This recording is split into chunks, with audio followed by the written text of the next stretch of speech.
Imagine surviving a deadly crash, waking up in the hospital, and discovering your husband has already held a memorial service for you. He told your friends you were dead. He changed the locks. He tried to claim your inheritance. And then he walked into your hospital room with another woman, pretending she belonged there.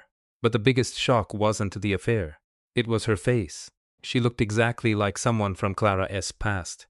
Within minutes, a hidden camera, a forged death certificate, and one old photograph exposed a secret that could destroy everyone in the room. The only sound in the room was the steady beep of the machines keeping me alive. I'm Chloe, 35, and I just inherited $15 million from an uncle I barely knew. I tried to shift, and a shock of pain reminded me of the crash. That S when the door opened. It was my husband, Leo, but he wasn't alone. Next to him stood a woman he called his new wife. I expected cruelty, but I didn't expect her cold stare or the way she shrieked at the sight of me. It's wild how fast a life can detonate.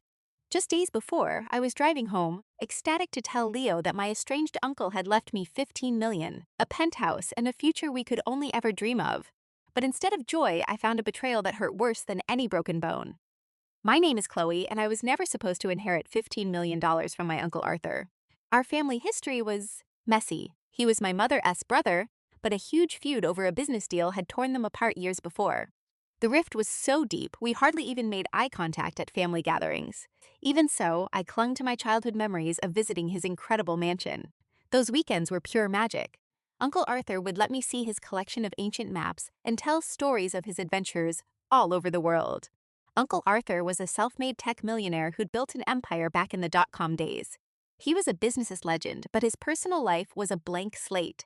He never married or had children, choosing to pour all his energy into his work. What I didn't know was that he'd been quietly keeping tabs on me all these years. "You've got my fire," he told me once when I was about 12. "You're smart, you're stubborn, and you speak your mind." After I graduated college, Uncle Arthur started sending me emails, just birthday wishes or a quick note. I always replied, but kept them short, never sure how to mend the family damage. His emails were just simple updates, his thoughts on the economy, and he'd sometimes ask about my own career. I never realized he was carefully trying to reconnect with the niece he barely knew. 6 months before my accident, I got word from a cousin that Uncle Arthur had a terminal illness. I knew I had to see him. I remember being shocked at how frail he looked in that hospital bed, a shadow of the giant I remembered. But his eyes lit up when I walked in. "Chloe," he whispered, his voice weak. "I always knew you'd come back to me." That one visit led to weekly phone calls. We talked for hours, trying to make up for lost time. He never mentioned the fight with my mother, not once, and I didn't ask. It felt like we had a silent truce to just start fresh. "Life is too short for old grudges," he told me in one of our last chats. A lesson I learned the hard way. He died peacefully in his sleep 3 months later. I was surprised at how much I mourned him. As for Leo, our story began 8 years ago in a small art gallery downtown. I was there covering the opening for a magazine I worked for. Leo was a sculptor, and his strange, abstract pieces were what everyone was talking about. He had this amazing confidence, a real fire in his eyes when he talked about his art. "Art is about finding the truth in a world of lies," he told me that night. We started dating soon after that and got married at the courthouse within a year. A big wedding was out of our budget, but it was perfect. Leo was desperate to make a name for himself as an artist, and I completely supported his dream. I got a more stable job in marketing to pay our bills while he chased down galleries and shows. For the first few years, despite having no money, we were so happy. We had a tiny apartment and saved every dollar, always dreaming of more. He'd sculpt all night while I wrote ad copy. We were real partners, both pulling our own weight. But the last couple of years had been a struggle. Leo's art career completely stalled, and the constant rejection started to wear him down. He grew distant and moody, sometimes just disappearing for hours. If I asked where he'd been, he'd snap that he needed creative space or was out networking. Our bank account was always empty because he'd spend our money on expensive materials for sculptures that never sold. "You just don't understand the artistic process," was his answer for everything. I was sitting at my desk at work when I got a call from Marcus Thorne, my uncle's lawyer. "Chloe Vance, this is Marcus Thorne. I'm handling Arthur Vance's estate. Can you come to my office this afternoon?" I agreed, figuring it was just a small keepsake or something. When Marcus slid the will across the desk, I almost fell out of my chair. Uncle Arthur had left everything to me. His entire estate, $15 million, plus the penthouse apartment downtown. "He changed his will after you two reconciled," Marcus said softly. He was so proud of the life you built for yourself. Tucked inside was a handwritten letter. It began, "Dear Chloe, if you're reading this, I've checked out for good. I watched you from a distance and always admired your grit and your kind heart. You have the spark I used to have, but with more wisdom. This money's a tool, not a fix for everything. Use it well, be happy, and don't forget that real wealth has nothing to do with money. With love, your Uncle Arthur." I signed all the papers in a complete fog. $15 million. It was an unreal amount of money. We could pay off our debt. Leo could finally make his art without any stress. We could buy a house, travel the world, actually start a family. The possibilities felt infinite. On my way home, I stopped at a jeweler and bought a vintage watch for Leo, a symbol for our new life. I decided I had to tell him in person. News this big deserved a proper celebration. I did call him, though, to let him know I was coming home early with something amazing to tell him. He just sounded annoyed. "I'm in the middle of something, Chloe." "A new piece? It's very experimental." "This is important, Leo. I'll be home in 30 minutes. "Fine. Just don't expect me to be thrilled. I'm in my creative zone." I hung up, and my buzz faded a little, but I was still so excited. I knew his mood would change instantly. I had no idea that would be the last normal conversation we ever had. As I pulled onto the highway, rain started to fall, making the road slick. I remember I put on some fun music and started planning out exactly how I'd tell Leo. Maybe I'd have him close his eyes, and I'd put the watch in his hand right before I told him the incredible news. I imagined his face, all the stress from the past few years just melting away when he realized our money problems were over. I was so lost in that fantasy, I almost didn't see what was happening. A semi-truck a few lanes over started to hydroplane, losing its grip on the wet pavement. Everything went into slow motion as it jackknifed, the trailer swinging toward my car like a giant metal arm. I yanked the wheel as hard as I could, but it did nothing. The sound of the impact was deafening, just screaming metal as my car was thrown into a violent spin. The airbag hit me in the face with brutal force. Through the chaos, I saw the watch box fly open, the expensive gift sliding across the dashboard. My very last thought was of a billboard for a personal injury lawyer, with the cheesy slogan, "Get what you deserve." Then, everything went black. I woke up to the steady rhythm of a heart monitor and that clean, chemical smell you only find in a hospital. My whole body felt like it had been through a shredder. Every breath was a fresh stab of pain. I tried to move and instantly regretted it. "Easy now," a kind voice said. "You need to stay put." My eyes had trouble focusing on the woman in blue scrubs next to my bed. Her name tag said Sarah. "What happened?" I whispered. "You were in a very bad accident on the interstate," Sarah explained, checking one of my IV bags. "You've been unconscious for almost 2 days." 2 days? The words felt like a punch to the gut. "My husband, does Leo know I'm here?" Sarah's expression flickered for a second. "We called the emergency number in your phone and left several messages, but he hasn't come yet." Even through the haze of medication, I felt a sharp sting of confusion. "Not yet, but I'm sure he'll be here soon," she said, but her voice wasn't convincing at all. Later that day, Dr. Evans came in to give me the laundry list of my injuries. 3 broken ribs, a bad concussion, and a compound fracture in my leg that was now held together with surgical pins. "You were incredibly lucky," he said. "The driver of the truck that hit you didn't survive." Lucky? Lying there, unable to even call my husband, I didn't feel very lucky at all. I kept trying Leo's phone, but it went straight to voicemail every single time. I sent him texts that were marked as delivered, but they went completely unanswered. With every hour of silence, my panic started to build. My nurse, Sarah, became the only person I could talk to. She would pop in to see me even on her days off, bringing me a smoothie or just talking for a few minutes. "Still nothing?" she asked me on day 3, as she helped me with my lunch. I just shook my head, pain shooting through my neck. I couldn't understand it. Even if his phone was off, he would know I was missing when I didn't come home. On day 4, a text from Leo finally came through. "Buried in this skyscraper project," it read. "I'll swing by when it calms down." Not a word about how I was. No offer of help. Just that. "That doesn't sound like him," Sarah said, frowning at my phone. "Do you have a friend who can go check on him?"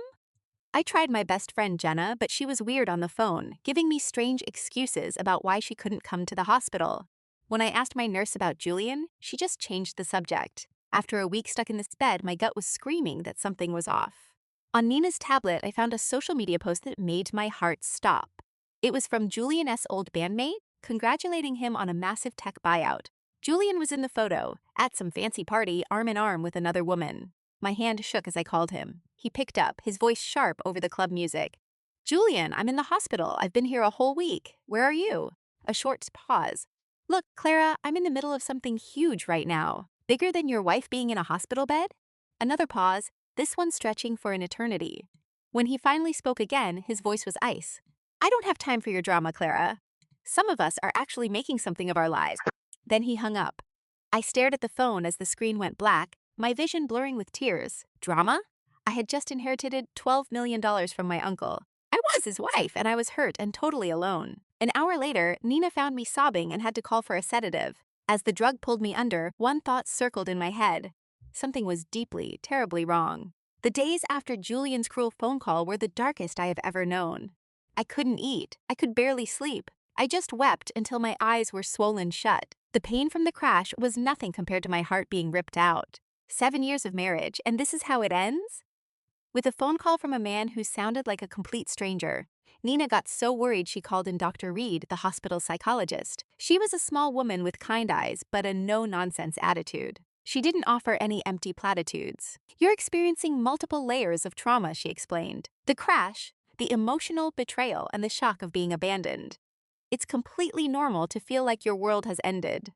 Did he know? I whispered, not even sure who I was asking. About the inheritance, I mean. What inheritance? Dr. Reed asked gently. I hadn't told anyone at the hospital about the money. It felt insignificant compared to everything else. But now I wondered if it was behind Julian's bizarre cruelty. I inherited $12 million the day of the accident, I told her. I was on my way to tell him when it happened. Dr. Reed's eyebrows shot up. Well, that certainly changes the dynamic.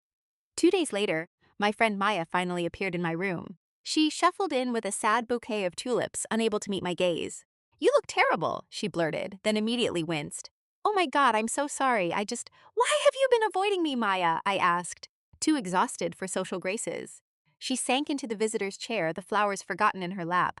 I just didn't know how to tell you. Clara, it's all so awful. Just tell me what's happening with Julian. She started twisting the ring on her finger. He's with someone else, a woman named Sophie. The words hit me like a second car crash. What do you mean? With someone else? We are married. He's been telling people that you didn't survive the accident, she whispered, her own eyes filling with tears. He held a small memorial service at the condo last week. I couldn't go. The hospital room began to spin. He told people I was dead while I was in this very bed, fighting to live. Maya just nodded, looking broken. I only knew you were alive because Nina called me yesterday. Julian blocked you on everything. He even changed the locks on your front door. Show me, I demanded, my voice raw. Show me this woman's. Hesitantly, Maya pulled out her phone and opened her social media, and there he was, my husband. His arm wrapped around a slim, dark-haired woman. They were at a black tie event, clinking champagne glasses, looking like they'd been a couple forever. Something about her face was strangely familiar. She looked younger than me, maybe in her mid-20s, wearing a designer dress with features that were almost a mirror of my own. Her name is Sophie Durand, Maya said. She's an intern at his new company. Friends say they met about 3 months ago. 3 months. While I was taking care of my dying Uncle Marcus, Julian was starting a new life with her. I felt sick to my stomach. There's more, Maya added, her voice dropping. People are saying they got married last weekend. Quietly, at the courthouse. Married. My husband declared me dead and married another woman, all within weeks of my accident. The sheer audacity of his betrayal stole my breath. Nina, who'd been checking my chart, rushed over as my heart rate monitor started screaming. Okay, that is enough for today, she said firmly, guiding a shell-shocked Maya toward the door. I'm so sorry, Clara, Maya called out. I should have told you sooner. After she left, Nina just sat with me, her presence a small comfort in the chaos. You need a lawyer, she finally said. This isn't just a cheating husband, Clara. This is criminal. She was right. With her help, I called my family attorney, Mr. Harding, the next morning. Clara, thank goodness, I was getting worried. The lawyer said, I've been trying to contact you about some extremely disturbing activity. Let me guess, I said, the bitterness acid in my throat. My husband has been asking about my inheritance. Worse than that.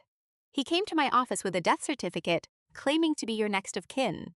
He said you died in the crash. The documents were sophisticated fakes, but they wouldn't have held up under close inspection. He's trying to steal my inheritance, I said, the ugly picture finally snapping into focus. It seems so, and he wasn't alone. He brought a young woman he introduced as your long-lost half-sister, claiming she was entitled to a portion of the estate. I answered on autopilot, I don't have a sister. Then I froze. What was her name? Something French. Sophie, I believe. A French last name. The familiar face. The unsettling resemblance everyone had always pointed out. The timing of her appearance in Julian's life, right as Uncle Marcus's health declined. Mr. Harding, I need you to run a full background check on this woman, and I need you at this hospital tomorrow. I think my husband is running a very sophisticated scam, and I have to be ready for him. Sleep was impossible that night. My mind raced, trying to connect the pieces of this nightmare. How did Julian know about the money before I told him? Why find a mistress who could pass as my relative? By dawn, a sickening theory began to form, one so twisted I could barely face it. I had Nina install a small security camera in my room, hiding it on a bookshelf. Then, using Maya's phone, which she tearfully insisted I texted Julian. I know about the money. I'm awake and I remember everything. You better fix this before I talk to the police. The response came almost instantly. We'll handle it today. Delete this entire conversation. So they were coming, and I was finally going to get answers. I spent the morning preparing, trying to build up my strength. Nina helped prop me up in bed, arranging the pillows to make me look a little more helpless than I really was. Dr. Reed gave me a crash course in staying calm. Remember, you're the one holding all the power here, she told me. His lies, his performance, they can't hurt you unless you let them. Mr. Harding arrived just after noon, his briefcase full of legal documents. He took a seat in the corner by the window, well out of sight from the door. The tiny camera Nina put in place was recording, aimed right at the foot of my hospital bed. Are you absolutely sure about this? Mr. Harding asked, his expression showing his concern for my fragile state. We can handle all of this through the proper channels. I need to see his face, I said. I have to understand why. At exactly 2 p.m., there was a soft knock on my door. My heart pounded, the monitor betraying me even as I kept my face a mask of calm. Nina squeezed my hand, then moved to block the bathroom door. Julian was the first one in, wearing a designer blazer I'd never seen before. His hair was different, and a new watch on his wrist probably cost more than our first car. The jump from struggling musician to rich executive was jarring. When he saw me, his face wasn't relieved, it was annoyed, quickly hidden behind a mask of worry. Clara, he said, overacting. You're awake. We've been so worried. We? I asked, my voice surprisingly steady. He glanced back at the doorway, waving someone in impatiently. A young woman stepped into view, hiding a little behind his shoulder. All I could see was a flash of dark hair and an expensive dress. You remember Sophie, don't you? He asked smoothly. Your cousin's girl. I just stayed quiet, watching him stride into the room, growing more confident with every step. He was always a performer, good at any role he played. Today, his part was the loving husband. The doctors said the accident might affect your memory, he went on. A lot has happened while you were out. Like you telling everyone I was dead? I asked quietly. Model. He wavered for a moment before his composure returned. Leela, this is a terrible misunderstanding. When you were first brought in, they said you wouldn't make it. I was a Rex. Some people are just misreading my grief. And the new yacht, the gallery parties, the marriage license? His eyes narrowed, a flash of calculation in them. You've been listening to rumors, my love. That's not good for your recovery. The only thing that matters is you getting better and sorting out the financials. He pulled documents from his coat. The doctor said you might struggle to manage your affairs. These forms just let me handle everything while you heal. I almost wanted to applaud the performance. If I'd been groggy or disoriented, I might have fallen for his concerned husband act, but I saw the cold ambition in his eyes, the impatient way he offered the pen. You mean the $10 million I inherited? I asked, my voice clear. His face twitched a flicker of shock, quickly suppressed. You remember that? Yes, of course. A wonderful windfall, but a huge responsibility. In your condition, the stress of managing that kind of money could cause a serious relapse. How very thoughtful of you to be so worried about me. He smiled, mistaking my stillness for defeat. I have always put you first, Lila. Is that why you froze my credit cards, changed the alarm codes to our home, and told my family I was unresponsive? Marco's carefully constructed mask began to crumble. You're confused. It's the medication talking. Why don't you show her the phone? Mr. Finch said calmly, rising from his chair. Marcos was spun around, genuinely startled. Who in the hell are you? Alistair Finch, Mrs. Beaumont's attorney. And you must be the husband attempting to defraud his injured wife. Mr. Finch placed a burner phone on my bedside table, displaying text messages between Marco and a young woman, meticulously planning my unfortunate death and the subsequent inheritance claim. That's enough, Marco snapped, lunging for the phone. Don't you dare touch that, Elena warned, stepping in his path. Hospital security is 2 seconds away. The young woman who had been lingering by the door finally stepped forward, her curiosity overriding her fear. As she drew closer to the bed, I saw her face properly for the first time. The family resemblance was staggering. She had my mother's eyes, a nose just like mine. Even her posture was a painful echo of myself as a teenager, but it was more than that, a deep, cellular hum of recognition. Chloe stared at me, her expression shifting from apprehension to confusion to pure shock. The blood drained from her face as our eyes locked. "Oh my God," she breathed, her voice a trembling whisper. "You're my mother." An absolute silence fell over the room. Marco lurched toward her, grabbing her arm. "Be quiet," he hissed. "Stick to the story we practiced." But Chloe was completely frozen, looking at me as if I were a ghost. With shaking hands, she reached into her bag and pulled out a faded, creased photograph. "I've been looking for you my whole life," she choked out, holding the picture toward me. It was a teenage girl holding a newborn baby. Her face was half in shadow, but it was me, a photo I hadn't seen in 18 years, a photo I thought I'd lost forever. As I stared at the proof of my deepest secret, the entire room began to tilt. The heart monitor started beeping erratically as the pieces of the puzzle I never knew existed slammed into place. My hands trembled as I took the photograph from Chloe. The girl in the picture looked so young, so terrified, her eyes swollen from crying as she held the tiny baby for what she knew was the first and last time. "Where did you get this?" I whispered. "It was with me when I was adopted," Chloe said, her voice soft. "It was the only thing I had of my birth mother. I've carried it with me every single day." Marco tried to interrupt again. "This is absurd. She's obviously disturbed and trying to take advantage of you." "Be quiet, Marco," I said with a sudden strength that surprised everyone, myself included. "For once in your miserable life, just shut up." I turned back to Chloe, really seeing her now. She had my grandfather's chin and my eyes. How had I not seen it? Because for 18 years, I had actively tried to bury the memory of the infant I held just once. "I was 17, I began, my voice low but steady. A senior in high school, with art scholarships lined up. My boyfriend at the time wanted nothing to do with the child, and my parents were horrified of the scandal in our small town." Chloe perched on the edge of the bed, hanging on my every word. "They sent me to live with my aunt while I was pregnant. After you were born, they arranged a closed adoption. I was allowed to hold you just one time, and someone snapped this photo. I had no idea they gave a copy to you. My adoptive parents said it was the only item that came with me," Chloe explained. "They were wonderful, and they never hid the fact I was adopted. When I turned 18, they gave me their blessing to search for my birth mother." "And how did you find Marco?" Mr. Finch asked, his lawyer's mind piecing together the timeline. Chloe glanced nervously at Marco, who was now rigid with fury by the window. "I didn't find him. He found me," she admitted. "He walked into the art supply store where I work about 3 months ago. He told me he knew who my birth mother was." The puzzle pieces clicked into a sickeningly clear picture. "The keepsake box," I said, staring directly at Marco. "You found it when we were packing to move last year." Marco stayed silent, but his guilty glare was all the confirmation I needed. I had a small rosewood box with a few mementos from that time, the hospital wristband, a tiny knit hat, and my copy of the photo. I thought it was so well hidden. "He told me you had been looking for me too," Chloe went on. "That you were incredibly wealthy but had no family and wanted to connect, but you were afraid I would reject you." "And when did marriage enter this picture?" I asked, my voice dripping with ice. Chloe's face burned with shame. "It happened so fast. He was so charming, so focused on helping me connect with you.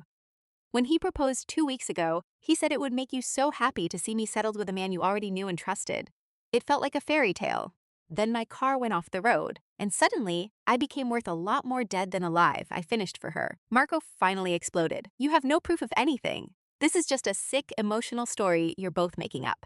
Mr. Finch cleared his throat. "Actually, we have ample proof, including your repeated attempts to access Lila's trust, the forged documents, and now these texts. Not to mention the charge of bigamy, since you are still married to my client."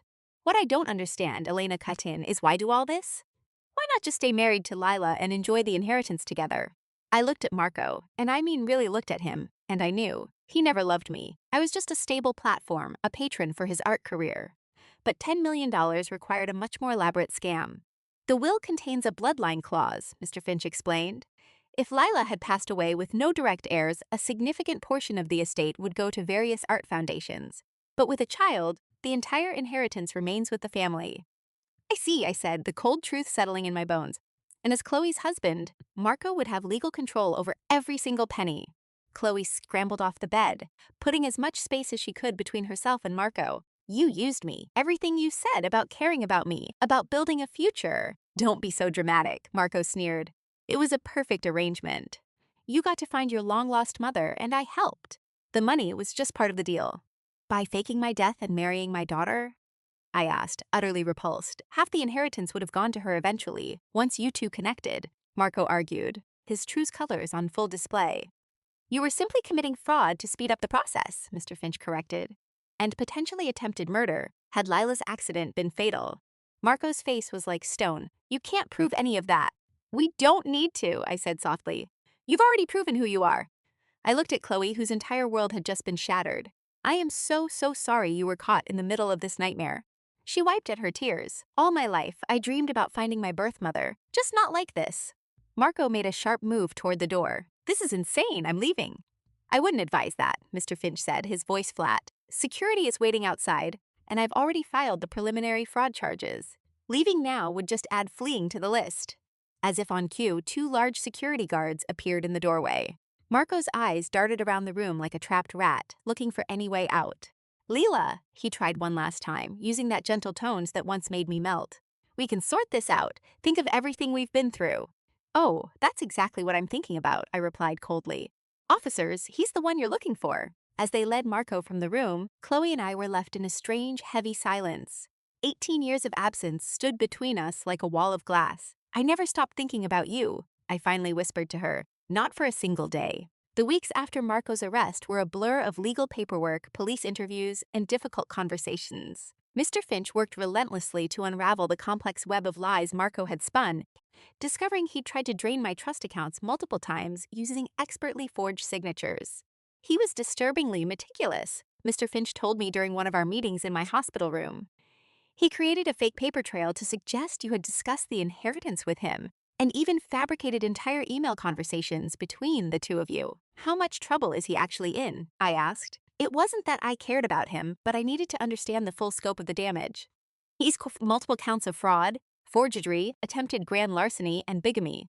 Possibly conspiracy charges as well, if we can prove he deliberately delayed calling for help after the crash. He is looking at a very long time in prison. The betrayal still feels surreal. It's like watching a movie about someone else's life. After 7 years of marriage, I have to admit I never really knew the man sleeping beside me at all. So what about his marriage to Maya? I asked. It's being annulled. Since your marriage to Leo was never legally over, his thing with Maya isn't valid. Plus, with all the proof of fraud, it's a completely open and shut case. Maya started visiting me daily after that first big talk. Those first few conversations were so awkward, full of tense silences and hesitant questions. How do you even begin a relationship with a daughter you gave up 17 years ago like this? Tell me about your parents, I finally asked her one day. Your adoptive parents. Maya's entire expression just softened. They're amazing. My dad teaches high school science and my mom's a librarian. They always made sure I knew how much I was loved. I'm so glad. That's all I ever wanted for you. They want to meet you whenever you're ready, she added, her voice a little shaky. They never spoke badly of you. They said you were young and you wanted me to have a life you couldn't provide. Tears started burning my eyes. They sound incredible. So why didn't you ever look for me? The question she'd been holding in for days finally slipped out. I took a shaky breath. Shame, mostly, and I thought a clean break was for the best, and honestly, I was terrified. Terrified of what? That you'd hate me. That you'd ask questions I couldn't answer.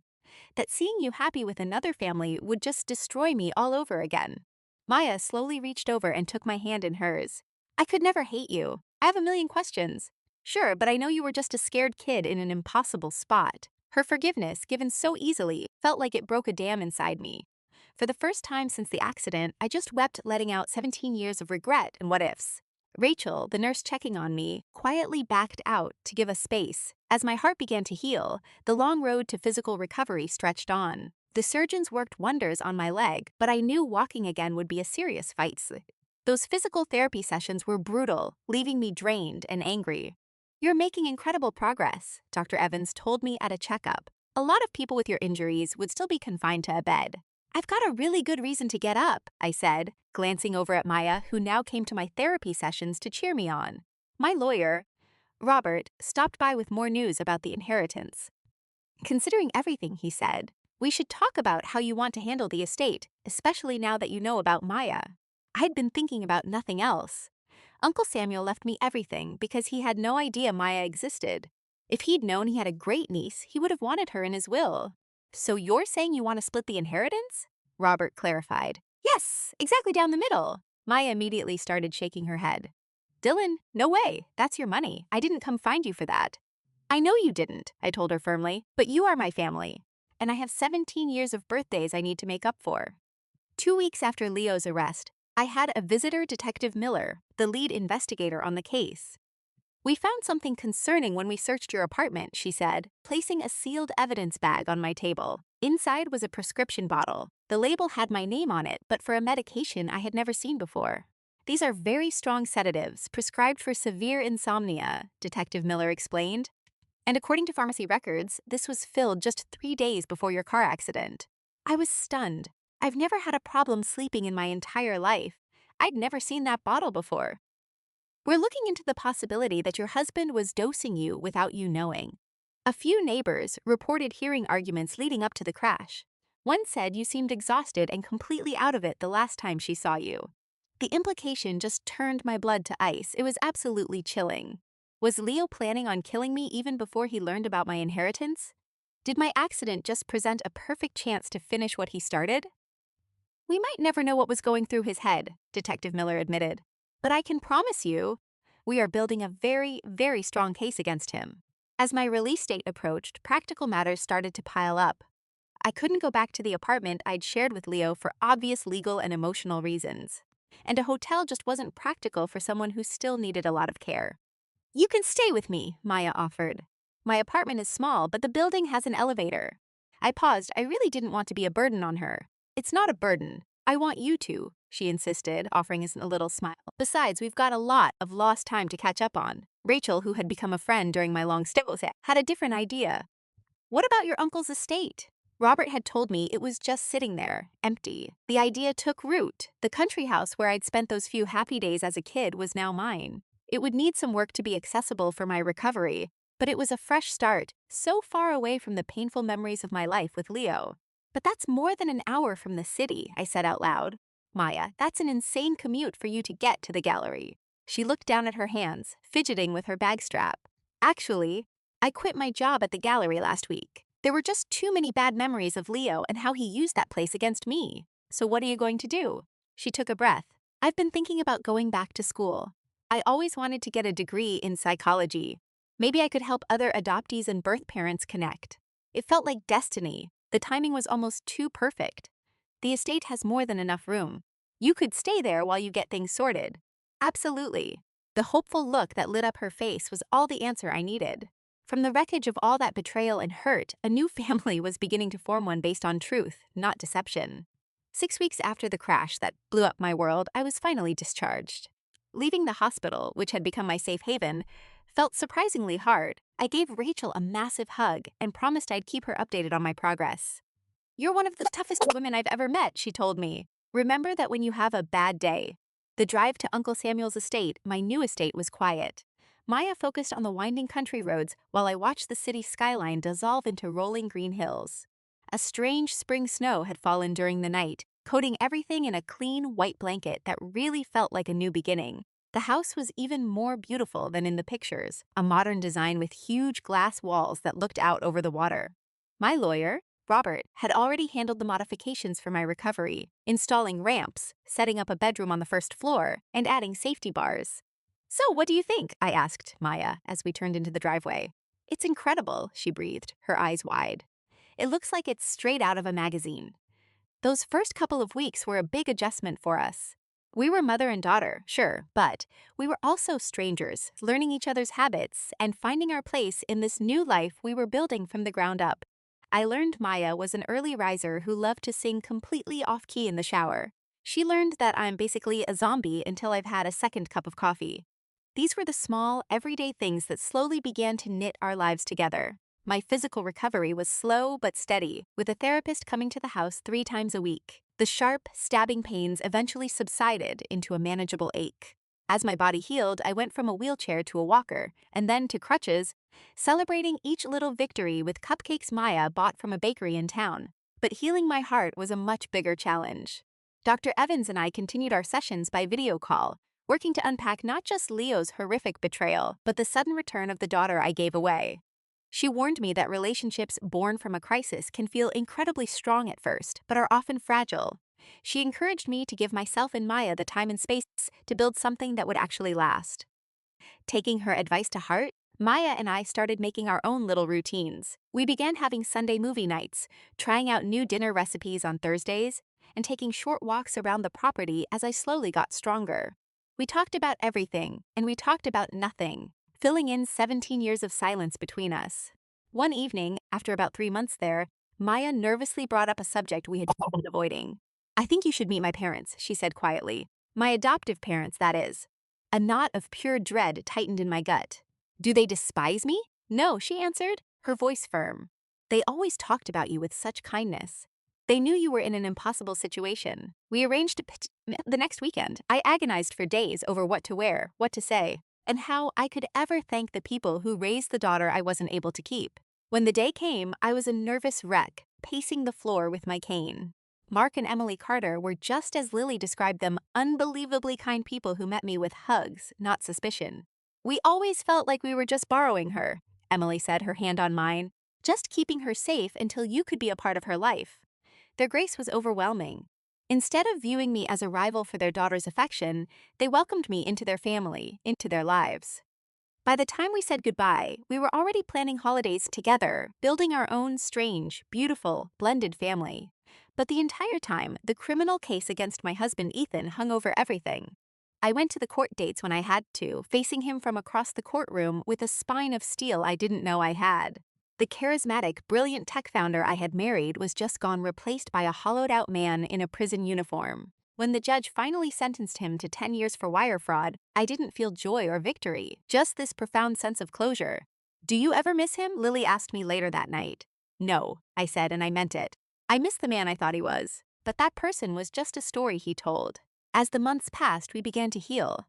We started a garden that spring, coaxing new life from a patch of forgotten earth. There was a surprising amount of peace in tending to those seedlings, maybe because it felt like I was nurturing my own comeback.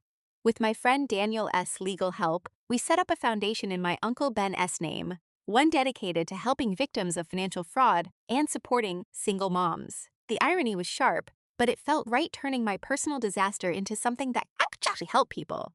Lily started her social work degree that fall, taking classes at the local university. She was always analyzing everything, trying to understand why people do the things they do. "You would have made a terrible startup wife," she teased one evening, watching the city lights. "You're too honest, too real. And yet I played the part for almost a decade," I said with a half smile. "That's because you thought love meant erasing yourself to make room for his ego." Her insight struck me. "When did you get so damn smart?" "I had a good team," she said quietly. "All three of my parents."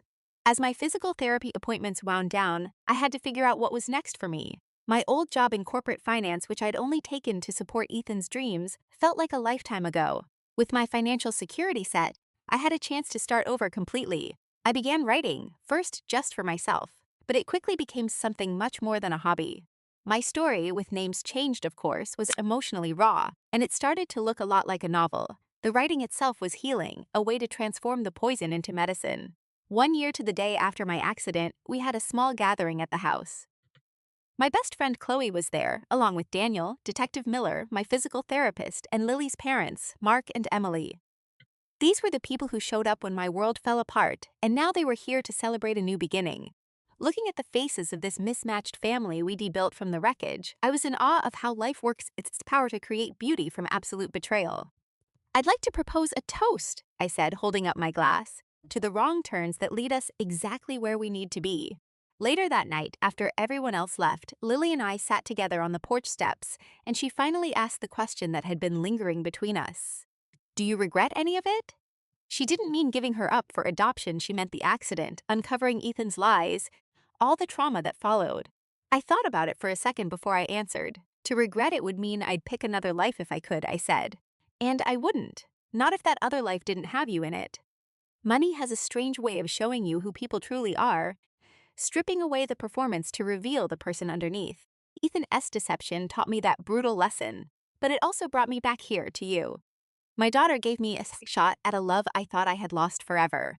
It's funny how the worst chapters of our lives often set the stage for the very best ones. The car wreck that broke my body is what ended up healing my soul. The husband who betrayed me is the one who, by accident, reunited me with the daughter I had mourned for 18 years. The inheritance that made me a target is what gave me the means to rebuild a life on my own terms. As the first stars came out, I realized that true wealth wasn't the number in my bank account, but the incredible people I now had in my life. I lost a husband, but I found my daughter. I lost my marriage, but I found myself. I lost the life I thought I wanted, and in its place, I built one that was 1,000 times better, 1,000 times more real. What are you smiling about? Lily asked, leaning her head on my shoulder. I looked at her and said, sometimes you have to crash and burn to finally find your way home. Has a painful moment in your life ever led to an unexpected blessing? I would be so honored to hear your story in the comments. And if this story moved you, please consider liking and subscribing for more stories about healing and second chances. Share this with anyone who needs to be reminded that our endings are very often just new beginnings in disguise. Thank you for being here. And always remember, sometimes our greatest strengths grow from our deepest wounds.